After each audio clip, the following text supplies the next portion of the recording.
cows and pigs, but we never started to do that. Since we became Hindus again, we are not welcomed by Christian people.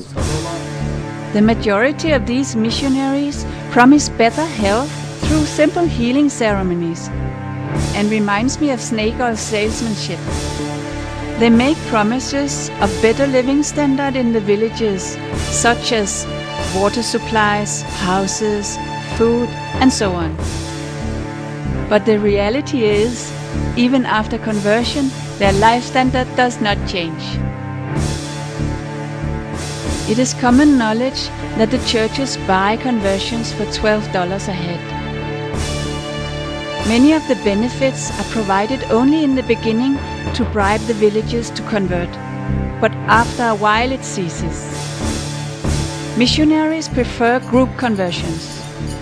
Once they have 2 to 3 families converted to Christianity, the head priest will start building a church, knowing that more will follow.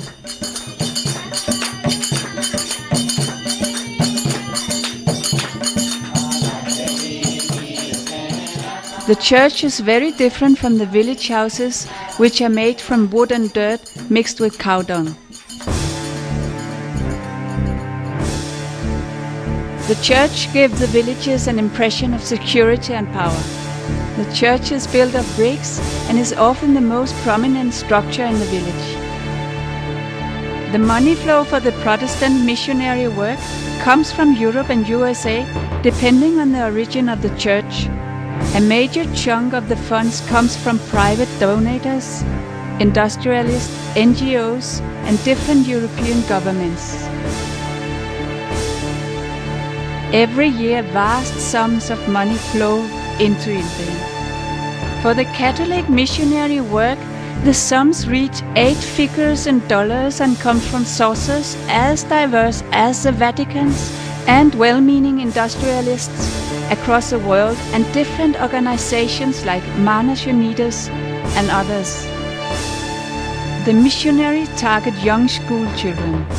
India is dotted with large and small missionary schools in big cities as well as in small villages. It is widely accepted by Indian parents that missionary schools have better facilities and are therefore more popular. For those who claim to be Christians, the fees are very small or non-existent. Hindus, however, pay a lot more and are actively encouraged to look at the Christian alternative.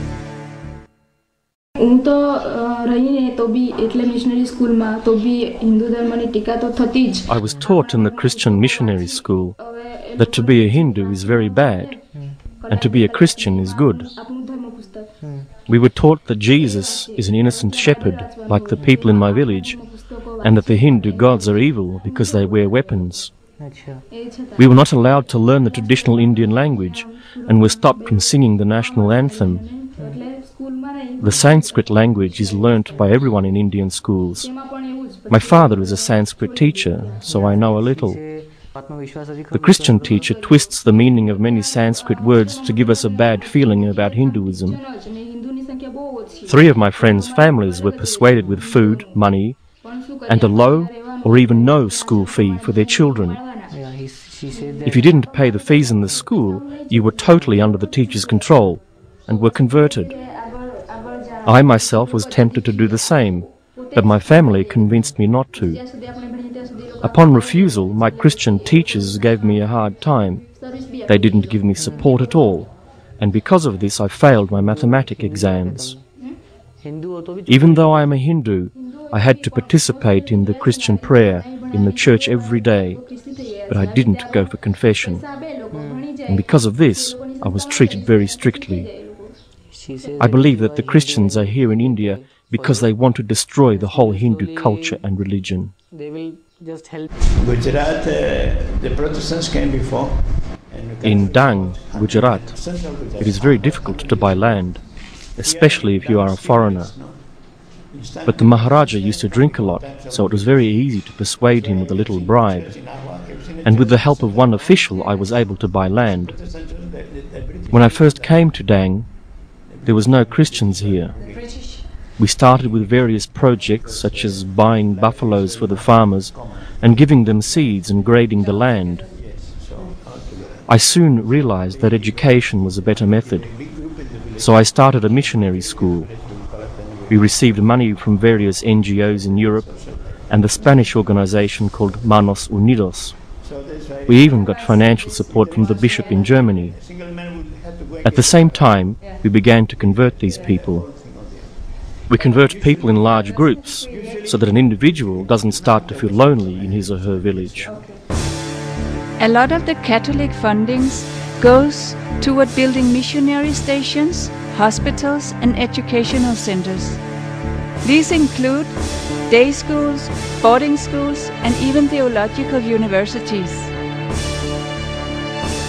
Bibles are posted to addresses randomly chosen from the directory. A lot of money and effort is being wielded to convert India into Christianity. The Indian government gives grants for developing projects, especially for the rural districts all over India.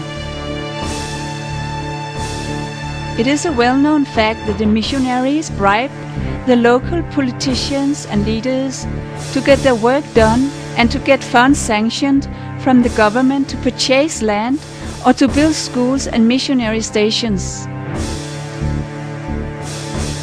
On Sundays in most villages, a 4-hour prayer meeting is held in the church. All Christians are expected to attend.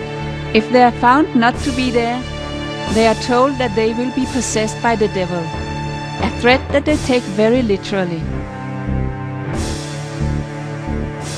They are told to keep away from other Hindus, even their own family members who have not yet been converted. They are closely monitored, expected to donate money to the church. At big church gatherings, loads of people are brought in, where compulsory donations are expected. These gatherings can attract up to 40,000 people or even more. The huge sums raised play a pivotal role in the missionaries' functioning. The people are made to live in fear of the devil if they do not donate or comply with the instructions given to them. To prove that they have indeed given up the Hindu faith, they are made to mutilate, deface and step on pictures of Hindu gods. My experiences in Gujarat and the things I witnessed in the name of Christianity left me with a very uneasy feeling.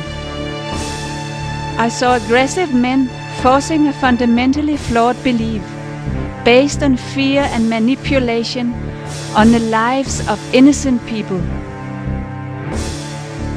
I saw people with a rich cultural history being destroyed. I saw peaceful villages being left in turmoil.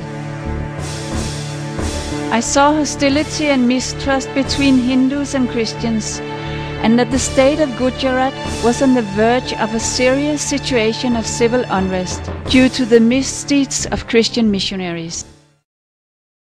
Do we, as Christians, really want to give money for these conversions anywhere in the world? We do not need to convert from one religion to another, but only from religion to spirituality.